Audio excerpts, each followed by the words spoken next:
And I'm Fatima McElveen. Welcome to News 3. Are just in awe of the amount of water that's coming through this area. More than 150 soldiers from the 101st Airborne Division are on their way to Afghanistan. Concerned about two main issues.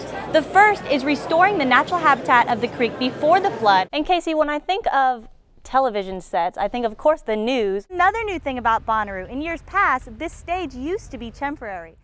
All the proceeds from the 4-day festival will go towards Nashville's Keep the Music Playing program. They're still fighting for a fair evaluation from FEMA. Thanks so much for joining us. It doesn't take long for disaster to hit. 5 hours, we had 7 billion gallons of water deposited into our quarry. Or a need for action. We put our pencils to paper, we hired some engineers, and we came up with a plan to restore a portion of the creek. Tonight, environmentalists and residents discussed the relocation of that portion of Richland Creek that overflowed into a nearby rock quarry back in May. At first, Rogers Group, the owners of the Rio Strong Quarry, wanted to move the creek further out and shorten its length. And our goal is to restore the creek as environmentally sound and in a way that supports the biodiversity that did pre-flood, but it all has to happen without increasing the creek level in a flood event. But after getting feedback and working with several conservation groups like the Richland Creek Watershed Alliance, an amended plan is ready to debut. A larger crowd than expected came out tonight concerned about two main issues.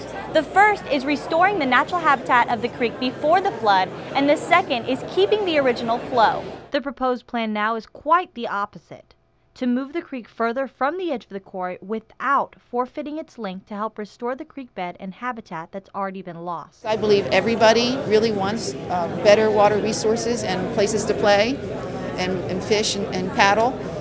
What happens is we just get disconnected from them, so we're trying to bring people back to them. The plan is going to cost Rogers Group more than $7 billion to complete, and they'll have to continue dewatering the quarry until February 2011. We're trying to put ourselves back together just like a lot of other residents in Nashville that were impacted by the flood. In West Nashville, Fatima McElveen, Fox 17.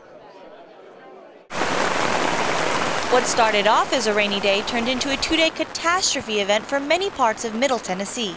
It all seemed pretty safe. We decided to go fishing after dinner, so can't go wrong with that. But as the rain continued to pour down, the flood waters crept higher and higher, leaving behind nothing but a devastating path. People were left stranded, roads were swept away, and lives were taken. Never happened. I've seen it 10 inches above the road here, over the bridge. Never anything like this even to come close. Now, Nashville hasn't seen flooding like this since the year 1979. As you can see, the residents who live off of Old Hickory Boulevard near Mill Creek are just in awe of the amount of water that's coming through this area. If the rain continues as it is expected to do, the situation will only get worse. Which, in a matter of hours, it certainly did. All this fence and everything was totally underwater. The playground from over here and everything's up against the trees there. It washed everything out. I thought I could go through here. I didn't know this was gone. But when the rain finally did stop on Sunday night, the end was still nowhere in sight, and Middle Tennesseans were left wondering, where do we go from here? To some, it's still fanfare. To others, it's the CMA Music Festival. It's one great big party, and it all took flight earlier this week. Despite Nashville being underwater a little more than a month ago, it certainly wasn't enough to keep country music fans away or their favorite artists and bands. To be out here and to have the opportunity to come out here and play, sing the songs, meet the folks, shake the hands, take the pictures and all that kind of stuff, that's my favorite part of it. It's also the favorite part of the Jam Fest weekend for many folks. I'm having a great time. We've literally just arrived last night and I went to a gig last night at one of these bars and then here today, so yeah, it's been a great time. There's no doubt that the CMA Music Festival is heaven on earth for country music fans. You know, it's a lot more than concerts, pictures, and autographs. All the proceeds from the 4-day festival will go towards Nashville's Keep the Music Playing program and to help recent flood victims. That's what we have to do, reinvest in ourselves, in our kids, in the community. But you just smile and take my hand. In downtown Nashville, Fatima McElveen, Fox 17. As enrollment skyrockets for colleges like Middle Tennessee State University, so do the amount of crimes. However, it's a crime many college students don't think about. MTSU's campus police explains. Larceny is our most common crime here on campus, which, is theft. Although lockers are available for students to keep their belongings safe, students either overlook or simply ignore the posted warning signs. They leave their belongings on the floor, unattended and unaware of the consequences. I haven't used it myself, but I really never pay attention to where you can pay for one. So usually, I just toss my stuff down and go.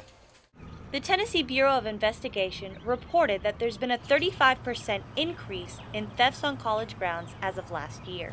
We're just trying to increase awareness of, of all the thefts that take place, and these are really crimes of opportunity.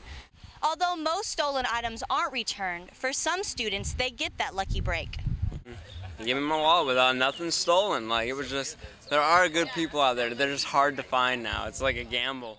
But for the majority of students at MTSU, they should try to do everything necessary to be responsible for their stuff. As unfortunate as it is, they just really have to, keep their belongings in their possession at all times. For Blue Team News, I'm Fatima McElveen.